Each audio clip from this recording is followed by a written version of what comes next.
오늘 우리에게 주실 하나님의 말씀은 사도행전 1장 3절에서 5절과 2장 1절에서 21절까지 말씀입니다. 사도행전 1장 3절에서 5절 말씀 먼저 읽으신 이후에 2장 1절부터 21절 읽을 건데 마지막 21절만 저와 여러분이 함께 읽도록 하겠습니다. 제가 먼저 사도행전 1장 3절 말씀을 먼저 읽도록 하겠습니다. 그가 고난받으신 후에 또한 그들에게 확실한 많은 증거로 친히 살아계심을 나타내사 40일 동안 그들에게 보이시며 하나님 나라의 일을 말씀하시니라. 사도와 함께 모이라 그들에게 분부하여 이르시되 예루살렘을 떠나지 말고 내게서 들은 바 아버지께서 약속한 것을 기다리라. 요한은 물로 세례를 베풀었으나 너희는 몇 날이 못되어 성령으로 세례를 받으리라 하셨느니라. 오늘날이 내 이름에 그들이 다 같이 한 곳에 모였더니 호련히 하늘로부터 급하고 강한 바람 같은 소리가 있어 그들이 앉은 온 집에 가득하며 마치 불이 서로 갈라지는 것들이 그들에게 보여 각 사람 위에 하나씩 임하여 있더니 그들이 다 성령의 충만함을 받고 성령의 말하게 하심을 따라 다른 언어들로 말하기를 시작하니라. 그때 경건한 유대인들이 천하갑으로 떠나서 예루살렘에 몰려 있더니 이 소리가 나매 큰 무리가 모여 각각 자기의 방언으로 제자들이 말하는 것을 듣고 소동하여 다 놀라 신기하여 이르되 보라 이 많은 사람들이 다 옛 사람이 아니냐. 우리가 우리 각 사람이 난 곳 방언으로 듣게 되는 것이 어찌 됨이냐.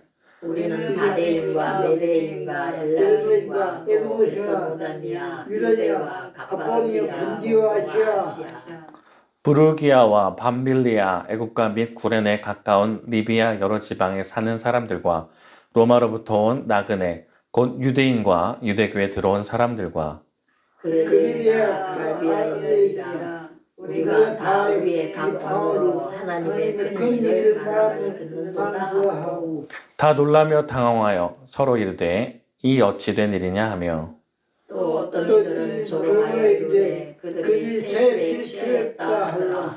베드로가 11사도와 함께 서서 소리를 높여 이르되 유대인들과 예루살렘에 사는 모든 사람들아 이 일을 너희로 알게 할 것이니 내 말에 귀를 기울이라. 때가 제 제 삼신이 너희 생각과 같이 이 사람들이 말한 것이 아니냐. 이는 곧 선지자 요엘을 통하여 말씀하신 것이니 일러스되 하나님 말씀하시기를 말세 내가 이런 모든 육체에 보여주리니 너희 사람들은 예언할 것이요 너희 젊은이들은 환상을 보고 너희 늙은이들은 예언을 보리라. 그때 내가 내 영을 내 남종과 여종들에게 부어주리니 그들이 예언할 것이요 또 내가 이로 하늘에서는 기사를 아래로 땅에서 징조를 불리니 곧 피와 불과의 일이로다. 주의 크고 영화로운 날이 이르기 전에 해가 변하여 어두워지고 달이 변하여 피가 되리라.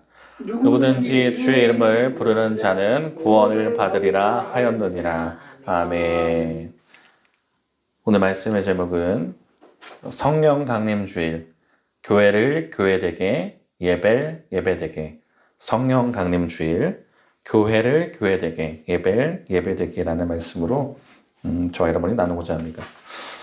오늘은 굉장히 좀 뜻깊은 날입니다. 제가 전에 한번 설교 때 말씀드린 것 같은데 장모님하고 손이천남 되시는 저희 송영철 권사님이 오셨을 때 저희 어머니도 오셔서 이곳에서 예배드리면 어떡할까 했더니 그 바람대로 이번에 저희 어머니가 이제 오셔서 같이 예배를 드리고 계시고 또 뜻깊은 날은 잘했습니다. 또한 또 뜻깊은 날인 이유는 저희 어머니가 제가 예배를 집례를 하거나 설교를 하는 걸 라이브로 생방송으로 보신 적이 없어요. 그렇기 때문에 또 뜻깊은 날이라고 생각이 드실 거고 또 그다음에 목포로 또 담임한다고 또 오셨는데 또 아들이 또 목회를 처음 하는 것을 보시는 것도 또 뜻깊은 날이라고 생각을 하고 왜 이렇게 시작하냐면 저희 어머니가 오셔서 뜻깊은 날이라는 말도 맞지만 오늘이 교회의 시작, 교회의 생일입니다. 어떻게 보면 교회의 생일인 저희 영원교회 생일이 아니라 교회의 시작인 성령 강림 주일이기 때문입니다. 그래서 큰 의미가 있어요. 그래서 빨간색, 오늘 보시면 알겠지만 늘 하얀색으로 있던 것이 빨간색으로 또 바뀌고 비둘기 보이시죠? 그 다음에 PPT 화면도 오늘은 녹색이 아니라 네, 빨간색으로 하게 됐고 오늘 고민했습니다. 제가 만약에 살이 좀 빠졌다면 옛날에 입던 빨간 자켓을 입을까도 고민을 했지만 다음 기회에 다음 성령 강림 주일에는 그 자켓을 입을 수 있도록 노력을 하겠습니다. 아멘. 네, 성령 강림 주일 의미가 있습니다. 왜 그럼 성령 강 근데 사실은 오늘 또 한 개 절기는 평신도 주일입니다. 오늘은 사실 평신도 주일과 성령 강림 주일을 같이 보내게 되는데 그래서 좀 규모가 있는 교회들은 다 그런 건 아니지만 평신도들이 주간에서 예배를 드리시는 것도 있어요. 그렇게 보낸 날인데 그럼 성령 강림 주일은 사실 잘 안 지킵니다. 요새 같은 경우 잘 성령 강림 주일을 지키는 교회들도 있지만 뭐 카톨릭 같은 경우는 지키지만 저희 같은 경우는 잘 성령 강림 주일에 대해서 좀 낯선 분도 있어요. 그래서 왜 그럼 성령 강림 주일을 지켜야 하는 것이고 그럼 오늘 어떤 내용을 나눌까? 저와 여러분 좀 볼 필요가 있습니다. 근데 오늘 사도행전을 좀 보게 됐는데 우선 성령 강림절이 모르시는 분이 있을까 봐 좀 준비를 했습니다. 부활 후에 제8주가 되는 날이 성령 강림 주일입니다. 제8주. 그리고 오순절 날이 일어났던 것이 성령 강림 사건입니다. 왜 사건이 일어났냐면 소동이 일어났어요. 그러니까 나쁜 의미의 사건이 아니라 어떤 소동이 일어났던 사건입니다. 그리고 교회의 시작을 가리켜요. 성령 강림절은 그래서 교회의 태동을 말한다고 그랬습니다. 근데 저 8주, 숫자라는 거는 그냥 보지 말라고 했었는데 저 8주라는 것을 의미를 둘 필요가 있습니다. 왜냐하면 성경에서 8이라는 것은 큰 상징성이 있는데 하나는 초월이라는 뜻이 있고 또 하나는 재창조의 의미가 있습니다. 그래서 노아의 방주 8명 식구가 들어갔다 새롭게 나오면서 세상이 또 새롭게 창조가 됐잖아요. 그래서 8이라는 숫자는 초월 또는 재창조라는 의미가 있습니다. 그래서 성령 강림 주일이 왜 교회의 시작이 되냐면 예수님 부활하신 이후에 8주가 되는 그 날을 기념하여서 일어난 일이기도 하고요. 그 오순절은 이제 50일 예수님께서 부활하신 이후에 50일 뒤에 오순절이라는 것은 10번, 10일이 5개가 있다는 겁니다. 10일이 5개가 있어서 오순절, 사순절 해보셨죠? 40일을 가리킬 때 10일이 4개가 있었다 해서 사순절이었고 오순절은 10일이 5개 그렇게 주기로 돌아가게 되는데 50일 부활하신 이후에 예수님께서 부활하신 이후에 50일을 지난 날을 오순절이라고 합니다. 그때 성령 강림이 일어났다는 거죠. 근데 원래 오순절의 의미를 보면 농사를 지어서 바쳤던 그런 의미가 있었고 구약에서 또 하나의 또 구약에서 의미는 이스라엘 백성이 애굽을 떠나 저희가 출애굽기 요새 하고 있잖아요. 시내산으로 가게 됩니다. 그때 하나님한테 율법을 받고 계약을 맺게 됩니다. 너는 나의 신부라는 걸로 이제 퍼포먼스를 하기도 하는데 그때 애굽을 떠나서 시내산에 가게 된 날수를 세보니까 50일이 됐다고 합니다. 그래서 오순절은 구약에서는 그런 의미가 있어요. 자, 그럼 오순절 이 날에 어떤 의미가 있었을까? 우선은 그거를 사도행전을 보게 되면 그 내용이 나옵니다. 오늘 읽지는 않지만 예수님께서 부활하신 이후에 40일 동안을 제자들과 함께 계십니다. 그러니까 제자들과 함께 뭘 하시냐면 말씀을 가르치시는 거예요. 오늘 읽었던 3절에 그렇게 나오더라고요. 하나님 나라의 일을 말씀하시니라. 그러고 나신 이후에 나중에 승천을 하세요. 근데 그 승천하실 때 하셨던 말씀이 있습니다. 그래서 오늘 사도행전 1장 3절에서 5절만 읽었지만 그 앞에 누가가 이제 사도행전을 썼잖아요. 누가복음의 24장 48절과 52에서 53절을 보게 되면 이 내용이 함께 맞물려 있습니다. 그래서 PPT 보이실 텐데 오늘 PPT 말씀을 같이 한번 읽어볼까요? 같이 시작. 볼지어다 내가 내 아버지께서 약속하신 것을 너희에게 보내리니 너희는 위로부터 능력으로 입혀질 때까지 이 성에 머물라 하시니라. 그들이 그에게 경배하고 큰 기쁨으로 예루살렘으로 돌아가 늘 성전에서 하나님을 찬송하니라. 아멘. 오늘 읽었던 1장 3절에서 5절 내용도 사실 이 내용이에요. 근데 누가복음에서 한 번 더 기록이 되어 있다는 거죠. 근데 조금 다릅니다. 예수님께서 이러신 거예요. 승천하시기 전에 내 아버지께서 약속하신 것을 너에게 보낼 거다. 성령이란 말을 아직은 하지 않아요. 누가복음에서. 위로부터 능력으로 입혀질 때까지. 그죠? 위로부터 능력이 입혀질 때까지 이 성에 머물라는데 이 성은 예루살렘입니다. 그리고 이제 좀 길어서 제가 잘랐는데 예수님께서 제자들을 안수해 주세요. 안수해 주시고 축복하신 이후에 승천하십니다. 그대로. 그때 제자들이 기쁨을 가지고 예루살렘으로 돌아오는데 여기가 주목할 필요가 있어요. 늘 성전에서 하나님을 찬송했다. 그러니까 사도행전하고 좀 차이가 있습니다. 그러니까 제자들이 예수님 승천하신 걸 본 이후에 어떻게 삶을 사냐면 늘 성전에서 하나님을 찬송했다는 거예요. 네. 그냥 기다리라서 가만히 기다리지 않습니다. 그래 뭐 때가 되면 하나님께서 역사하시겠지. 그게 아니라 하나님 전에 가서 늘 찬송했고 오늘 사도행전에 가게 되면 어떻게 됩니까? 기도에 힘쓰죠. 그래서 오늘 똑같은 사도행전 1장 3절에서 5절의 내용을 보면 이렇게 써 있습니다. 저 40일 동안부터 밑에까지 같이 한번 읽어볼까요? 자, 시작. 40일 동안 그들에게 보이시며 하나님 나라의 일을 말씀하시니라. 사도와 함께 모이사 그들에게 분부하여 이르시되 예루살렘을 떠나지 말고 내게서 들은 바 아버지께서 약속하신 것을 기다리라. 요한은 물로 세례를 베풀었으나 너희는 몇 날이 못되어 성령으로 세례를 받으리라 하셨느니라. 아멘. 40일 동안 하나님의 일을 말씀하셨대요. 그러면 그 뒤에 오순절은 50일이 돼야 된다 했잖아요. 그러면 아마 40일에서 50일 사이에 아마 이 말씀을 하시게 되죠. 아니죠. 40일이니까 딱 올라가실 때 40일째 되는 날 하셨을 겁니다. 그리고 얘기하세요. 좀 더 구체적이에요. 아버지께서 약속하신 것을 기다리는데 뭘 보내실 거냐면 성령 세례를 보낸다는 거예요. 자, 우리가 주의할 필요가 있습니다. 성령 세례와 성령의 차이가 있어요. 그거 이따 조금 이따가 영상 3분짜리 영상인데 그걸 가지고 좀 더 보겠지만 성령 세례. 요한은 물로 세례를 줬다고 합니다. 네, 세례는 우리가 거듭나는 거잖아요. 나는 죽고 예수로 살아야 되는데 근데 그걸로만 갖고 안 돼요. 그렇기 때문에 성령으로 세례를 받으라고 하는 거예요. 그럼 성령 강림절에 필요한 것. 왜 교회의 시작이 됐냐면 이 성령으로 세례를 받았기 때문에 교회의 시작이 된 것입니다. 자, 그때 오늘 본문 2장 1절로 가면 그렇게 나옵니다. 자, 오순절 날이 이미 이름에 자, 아까 오순절을 말씀드렸잖아요.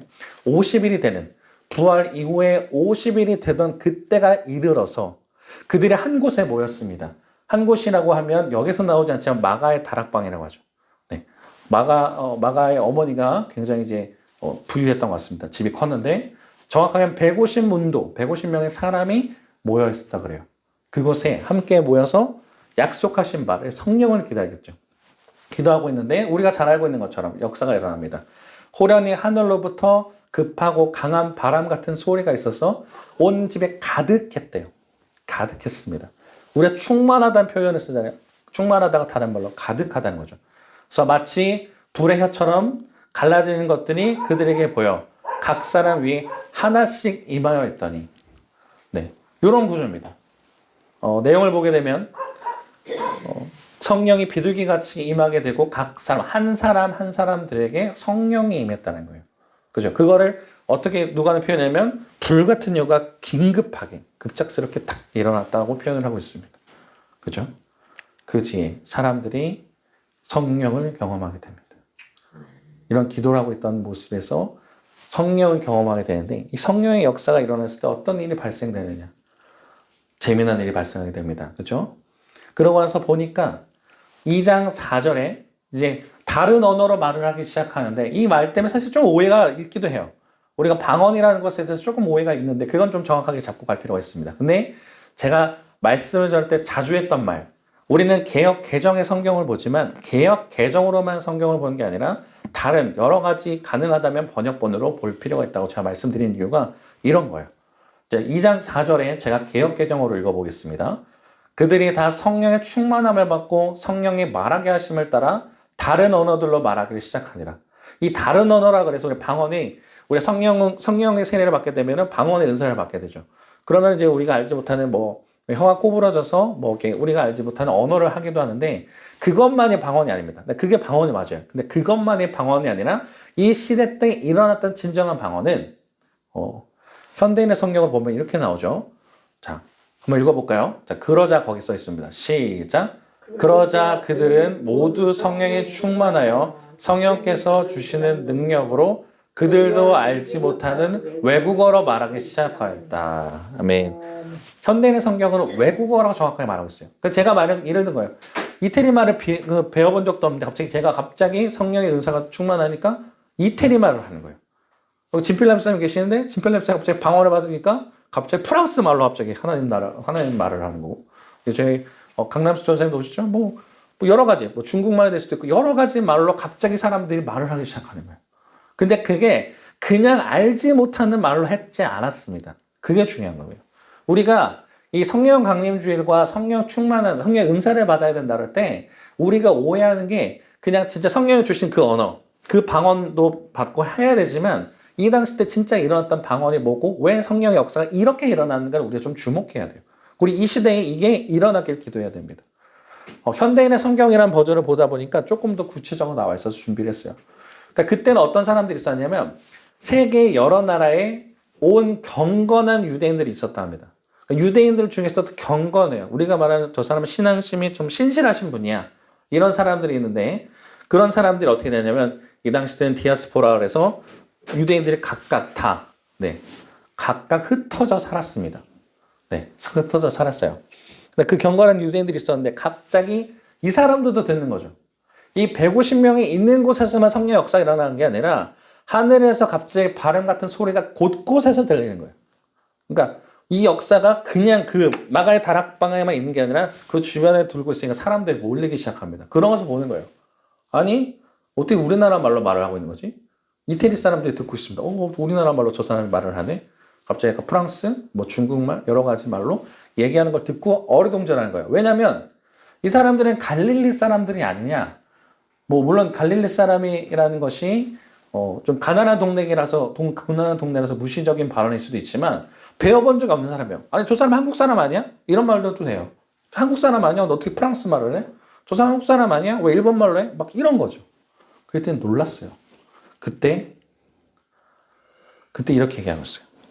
사람들이 뭘 듣기 시작했냐면 하나님의 놀라운 일을 듣기 시작했다고 합니다. 그러니까 제자들이 그냥 떠드는 게 아니에요. 성령에 취해가지고 그냥 말을 하고 있는 게 아니라 하나님의 하실 일들, 하나님의 역사를 말을 하고 있는 거예요. 그때 그 사람들이 놀라는 거죠. 아니 어떻게 저 사람들이 각자의 배워본 적도 없는 말로 하나님이 일하시는 말을 하고 있는가. 근데 이때 어떤 사람들은 이야기합니다. 저 사람들 술에 취해서 지금 엉뚱한 얘기하고 있네. 그런 얘기를 하면서 제자들을 조롱했다 그래요. 근데 제가 지금 성령 강림절 때 이 역사가 일어난 것을 진짜 의미를 보라고 그랬어요. 그러니까 우리가 성령 강림절 하면 오해할 수 있는 게 내가 놓쳤던 방언에 대한 회복이나 은사에 대한 회복이나 그런 것들을 얘기할 수 있어요. 근데 물론 그런 거 회복도 필요하고 그런 것도 있어야 됩니다. 근데 더 중요한 것은 뭐냐면 왜 하나님께서 성령 강림 때 언어를 통일시키셨는가? 그걸 봐야 돼요. 경건한 사람들이 그리고 모든 유대인들이 다 모였어요. 제자들에게만 주시는 역사가 아니란 거죠. 모든 사람들이 모였어요. 근데 하나의 언어로 말하기 시작하는 거예요. 하나의 통일성이 된 거죠. 그러니까 하나의 언어라는 게 한 가지 말로 했다는 게 아니라 다 알아들을 수 있는 말들로 통일이 되기 시작하는 거예요. 내가 그냥 좀 하나님 나라 말을 하고 있는데 나도 모르게 성령의 연사를 받아서 하나님 나라의 말을 하고 있는데 이게 이태리 말, 중국말, 프랑스 말 그 사람들 다 알아들 수 있는 걸로 하나님을 가리키고 있는 거예요. 그러니까 성령 강림의 진정한 역사는요. 그리고 왜 교회의 시작은 하나됨을 말해요. 연합이 된다는 것이 진짜 의미하거든요. 근데 우리가 이걸 놓치면 성령 강림은 방언 받는 날이야. 성령 강림은 은사 받는 날이야. 착각할 수 있다는 거죠. 그게 아니라는 거예요. 그거는 성령의 세례를 받은 이후에 나타나는 은사적 기능인 거고 성령 강림의 진정한 의미는 연합이에요. 많은 사람들이 모였다는 거예요. 그리고 하나님이 하실 일들을 보고 경험했다는 거죠. 근데 보시라는 거죠. 어떤 사람들은 잔뜩 술에 취했고 나면서 조롱해요. 분열이 일어나죠. 하나님의 성령의 역사는 하나됨이에요. 평안합니다.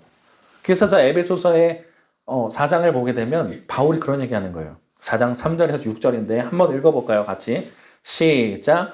평안에 매는 줄로 성령이 하나 되게 하신 것을 힘써 지키라. 몸이 하나요 성령도 한 분이시니 이와 같이 너희가 부르심의 한 소망 안에서 부르심을 받았느니라. 주도 한 분이시요 믿음도 하나요 세례도 하나요 하나님도 한 분이시니 아멘. 성령이 오게 되면 하나됨의 역사가 일어나는 거예요. 근데 우리가 진짜 너무 오해하고 좀 죄송합니다. 성령 강림이 진짜 이 교회들이 필요하다 생각하는 이유는요. 방언을 하고 신유가 있고 은사가 충만하다 한들 분열이 있으면 그건 성령의 역사가 아니에요. 근데 이 당시 때 왜 그러면 하나님께서 언어를 통일하셨는 걸 봐야죠. 전 세계적으로 하나님께서 역사하실 건데 하나됨. 분열됐고 떨어져 있었던 교회들이 모여서 하나 되는 걸 보는 거예요. 성령도 하나고 하나님도 한 분이고 주도 한 분이라는 거예요. 교회도 하나라는 거죠. 그래서 말을 하는 겁니다. 이게 갑자기 성령에 대한 역사가 일어났고 갑자기 방언하기 시작한 게 그냥 뭐 죄송해요 샬라샬라 막 하는 그런 의미가 아니라 저도 방언을 하지만 그런 거에 있어서 놀람이 아니에요. 진짜 의미는 연합. 아, 이래서 교회가 하나였고 하나님께서 교회의 시작을 연합으로 시키는 거예요. 나중에 보게 되겠지만 뭐 외국인들도 있게 되고 뭐 남녀노소 다 모든 사람이 하나 돼서 하나님 일을 바라보게 하는 거예요. 자, 그러면 우리가 좀 착각되고 헷갈리는 성령 세례랑 성령 충만이 또 뭐고 능력이 뭐고 하는 그런 걸 좀 구분할 필요가 있겠죠. 헷갈리잖아요. 그러면 지금 보실 내용인데 이거 좀 잘 정리하신 분이 있습니다. 그래서 조정민 목사님이라고 베이직 교회 그 교회에 담임하시는 조정민 목사님 설교 중에 마틴 로이드 존스님, 마틴 로이드 존스 목사님이라고 계신데 그분이 이걸 좀 구분했대요. 헷갈리니까. 그분의 용어로 정리를 했는데 그 영상이 있습니다. 3분짜리인데 잠깐 보고 설교를 이어가도록 하겠습니다. 교회란 모든 사람들이 빠지지 않고 다 성령 충만을 받고 다 말이 달라지고 그래서 그 입술로 하나님이 행하시는 큰 일을 증거하는 증인이 되는 게 교회 목적이에요.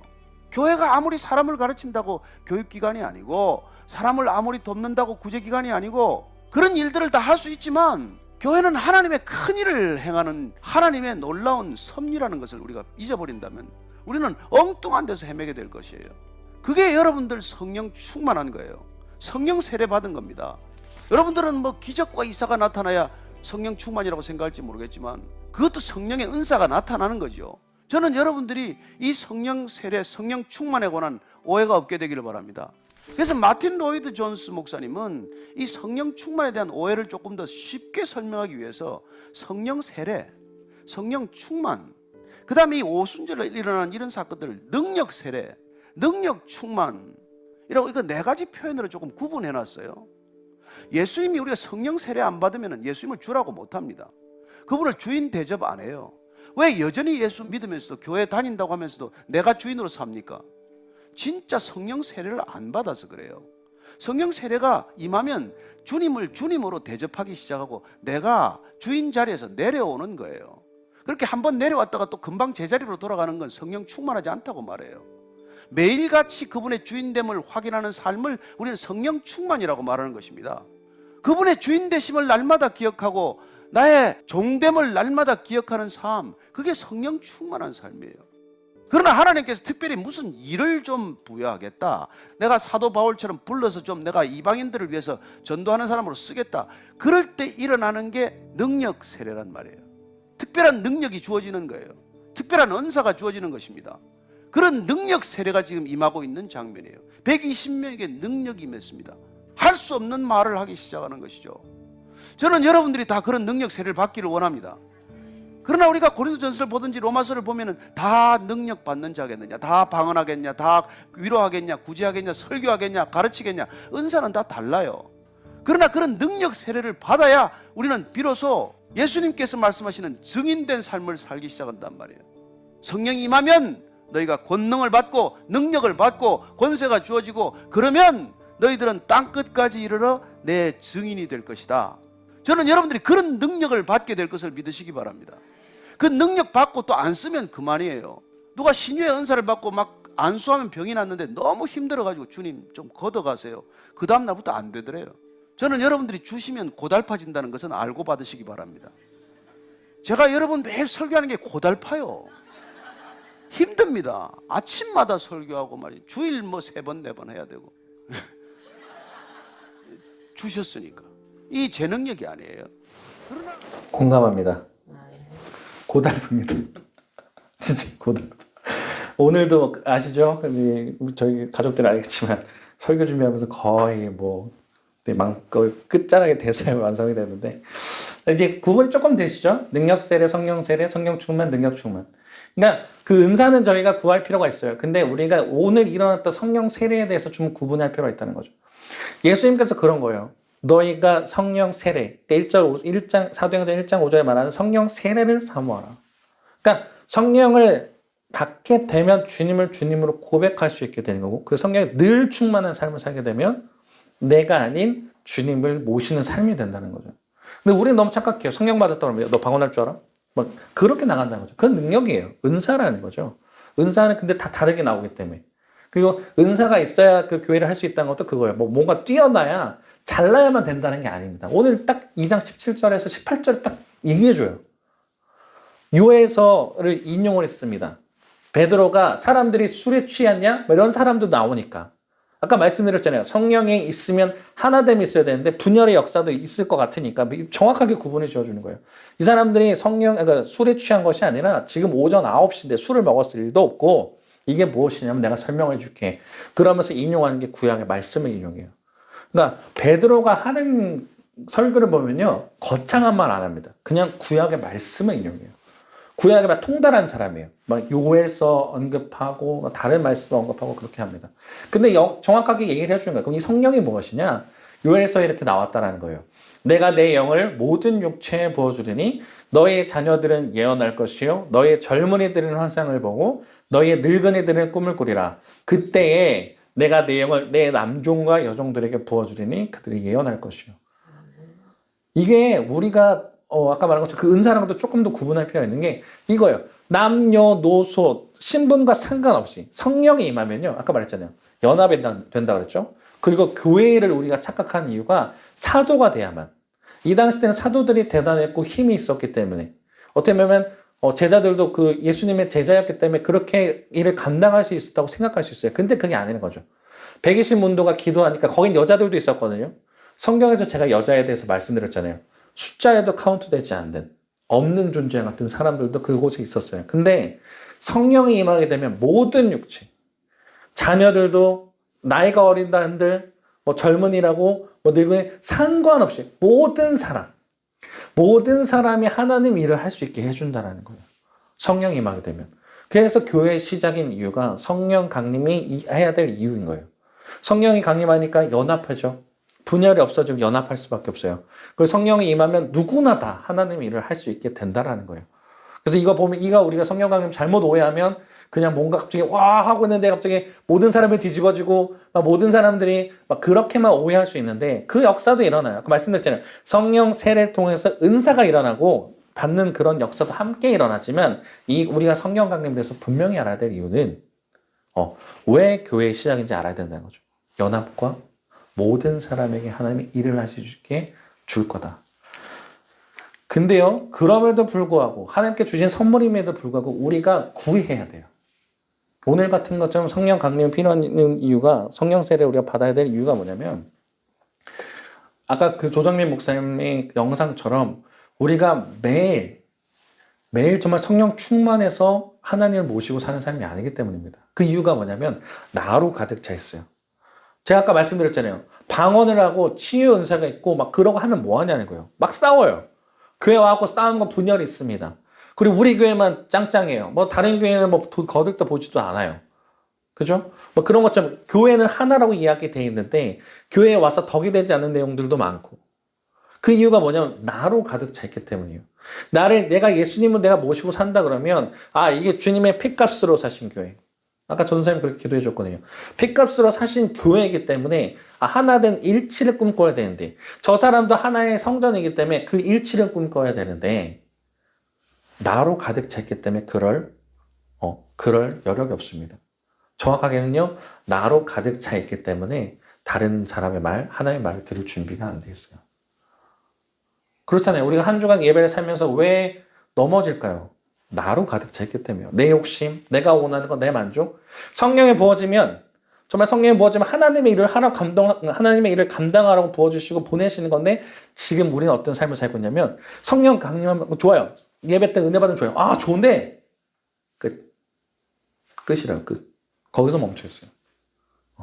그래서 우리가 성령에 대해서 우리가 성령 세례를 받으려면 오늘 본문 읽지 않았지만 뒤에서 묻습니다. 베드로의 설교를 듣고 사람들이 물어요. 그럼 우리는 어떻게 해야 되냐? 양심이 찔리는 거죠. 그럼 내가 어떻게 하면 성령 세례를 받을 수 있냐? 회개하라고요. 그래서 죄사함을 받아라. 그러면 하나님께서 성령을 선물로 주실 것이다. 내 자아를 버리라는 거예요. 내가 갖고 있는 욕심, 야망 이런 것들. 제가 오늘 저희 가족들한테는 얘기했는데 이 토저라고 하는 AW 토저라는 외국 목사님이 있습니다. 이분이 진짜 기도를 많이 하시고 하셨던 제가 보기에는 불같은 설교자라고 제가 표현을 하는데 이분의 저서가 다 이런 거예요. 내 자아를 버려라. 십자가 앞에 나아가려면 내가 살아있으면 안 된다는 거예요. 방금 전 제가 내용처럼 하나님께 나아가려면 내 자아를 버리고 우리 아까 세례, 아까 진필람 목사님이 세례에 관련된 본문을 암송하셨어요. 나는 죽고 예수로 사는 거예요. 그게 내 자아가 죽는 거거든요. 근데 우린 여전히 내 것을 찾으려고 붙잡고 노력하고 있어요. 근데 내 자아가 내려지면 예수님을 바라보시고 그 십자가를 같이 질 수 있습니다. 근데 그게 내 힘 갖고 안 된다는 거죠. 그래서 필요하기 때문에 성령 세례를 구해야 되는 거고, 물론 성령 세례를 받으셨던 분들은 성령 충만할 수 있게, 늘 내 삶에 성령 충만할 수 있게 기도하셔야 돼요. 주님, 나는 주님 따르고 싶은데요, 난 여전히 저 십자가가 싫어요. 부담돼요. 하기 싫어요. 그런 삶이라면 이 책 제가 소개해드린 이유는 꼭 이 책은 추천합니다. 꼭 읽으시기 바랍니다. 내 자아를 버려서 주님을 따라가야 되는 것. 교회는요, 그냥 사람들만의 모임이 아니에요. 교회는요, 구제단체가 아니고, 교회는요, 그냥 1시간 왔다 예배하러 가는 게 아니에요. 하나님께 정말 은혜를 받고 성령 받은 다음에 주님의 일을 감당하는 그곳이에요. 그곳이 교회가 돼야 돼요. 성령 강림 주일입니다. 오늘 우리 이 자리에도 우리가 기도할 때 정말 오순절 마가의 다락방 120명이 정말 응답받고 하나님께 성령 받고 뒤집어짐으로써 많은 사람들에게 정말 나갈 수 있게 전도하러 나갔던 것처럼 오늘 이 자리에도 성령이 역사하셔서 우리 정말 죄된 죄성을 회개할 때에 우리를 용서해 주시고 또 우리를 변화시키시고 우리를 주님의 성령 충만으로 살게 하시는 놀라운 역사 일어나는 날이 되게 해달라고 기도하시고 또 한 주간 사실 때에도 온전히 성령 충만으로 살아가는 저와 여러분 되기를 주님의 이름으로 부탁드립니다. 네, 잠시 동안 기도할까요?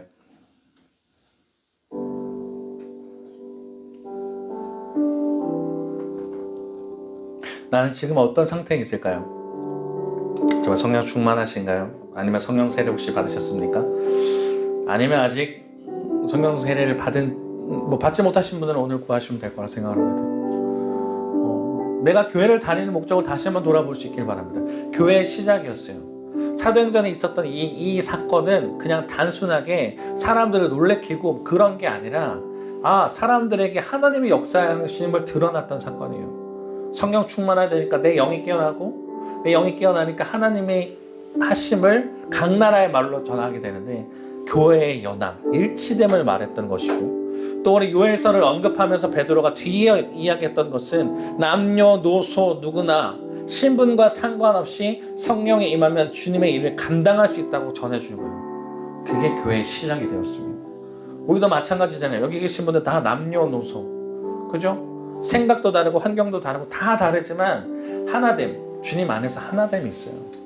그리고 은혜 받으면요, 내가 그 은혜가 뜨거우니까 나가서 전할 수 있는 거예요. 근데 왜 그러지 못하냐면 아직까지 내가 살아있어요. 나로 가득 차 있어요. 그냥 말씀 듣고 좋았어. 저 사람 설교 좋은데?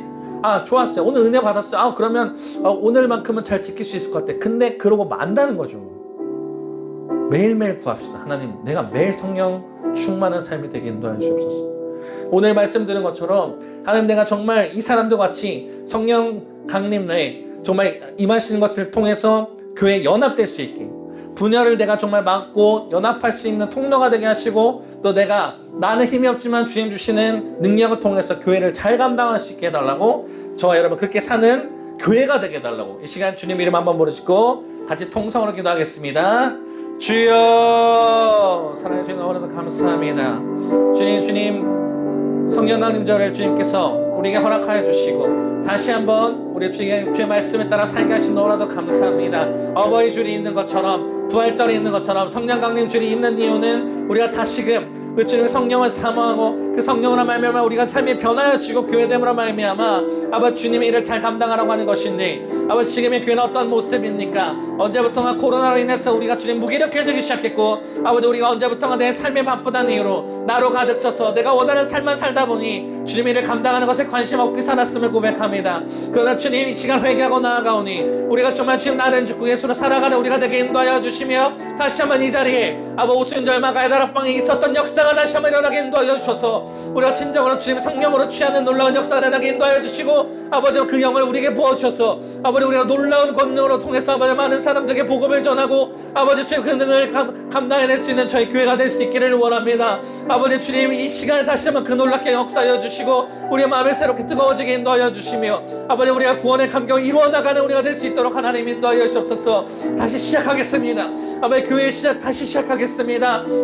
무기력했던 그 인생에서 아버지 주님 우리만 알았던 인생에서 다시 한번 교회를 붙잡고 나아가오니 교회를 사모하고 교회가 교회되게 예배되게 꿈꾸겠사오니 우리를 붙잡으시며 아버지 인도하시는 주님을 경험할 수 있도록 하나님 인도하여 주시옵소서. 주님 붙들고 나아갑니다.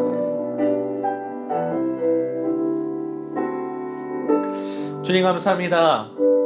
우리에게 오늘도 주의를 허락하여 주시고 아니 성령 강림 주의를 허락하여 주셔서 다시 한번 성령에 대한 사모함을 주시면 너무나도 감사합니다.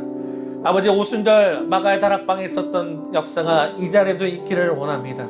아버지 불같은 혀가 우리에게 정말 내려서 우리가 그것을 통해서 가슴이 뜨거워지며 주님의 일을 증거하고 또 교회 연합을 위해서 꿈꿀 수 있는 저희가 되게 인도하여 주시며 우리가 나이가 많다고 몸이 불편하다고 그러고 해서 교회를 감당하지 못하는 것이 아니라 성령에 충만하면 모든 사람이 다 감당할 수 있다고 그랬는데 하나님 이 자리에 주님께 성령 역사해 주셔서 남녀노소 주님 신분과 상관없이 모든 사람들이 주님의 일을 잘 감당하는 교회가 될 수 있게 인도하여 주옵소서. 아버지 우리가 성령의 은사가 있다고 해서 우리가 자랑하지 않았습니까? 내가 먼저 주님을 만났다고 우리가 먼저 다른 사람을 무시하지 않았습니까? 교회 예배를 잘 출석하면서 다른 사람을 정죄하고 분열했지 않았습니까? 아버지 주님 다시 기도하오니 우리에게 연합의 역사가 일어나게 인도하여 주시고 다른 사람들이 보기에도 주님 저 사람들 참 믿는 사람이구나 저 사람을 통해서 하나님 역사하시는구나라고 평가받는 저희가 될 수 있도록 인도하여 주옵소서. 다시 시작하겠습니다. 넘어졌던 인생 주님을 붙잡고 다시 일어나게 인도하여 주시고 우리의 삶을 통해서 주님께 가는 그날까지 구원을 이뤄나가게 인도하여 주시며 오늘도 성령 강림을 통해서 주님을 다시 묵상하게 하시면 감사합니다. 주님을 언제나 생각하며 주님의 자리에 우리를 올려놓지 않고 주님을 올려놓으며 늘 성령 충만한 삶이 될 수 있도록 인도하여 주옵소서. 영광받게 합당하신 우리 주 예수님 이름으로 기도드렸습니다. 아멘.